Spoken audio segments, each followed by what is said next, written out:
اعوذ باللہ من الشیطان الرجیم بسم اللہ الرحمن الرحیم السلام علیکم ورحمۃ اللہ وبرکاتہ ربی یسر ولا تعسر وتمم بالخیر۔ آج ہم کچھ الفاظ اور اس کی میننگ لیں گے۔ واقفن، واقفن یعنی کھڑا ہوا، کھڑا ہوا کے لیے واقفن استعمال ہوتا ہے۔ ورا، ورا یعنی پیچھے، پیچھے کے لیے ورا کہتے ہیں۔ وردن، وردن یعنی گلاب، گلاب کو ہم وردن کہتے ہیں۔ پتے کو ہم کیا کہیں گے؟ پتے کو ہم ورقن کہیں گے، ورقن یعنی پتا۔ ولدن، ولدن یعنی لڑکا، لڑکے کے لیے ولدن آتا ہے۔ ہو یعنی اس کا، اس کی اور اس کے لیے ہو کا استعمال ہوتا ہے۔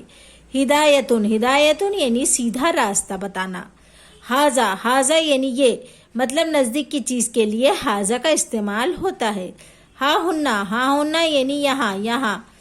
ہزیلن، ہزیلن یعنی دبلا، دبلے کے لیے ہزیلن کہا جاتا ہے۔ حل، حل یعنی کیا۔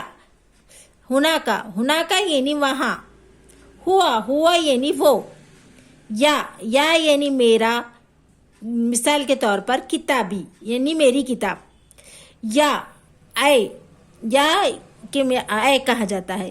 یدن، یدن یعنی ہاتھ، یدن کے ہاتھ کو یدن کہا جاتا ہے۔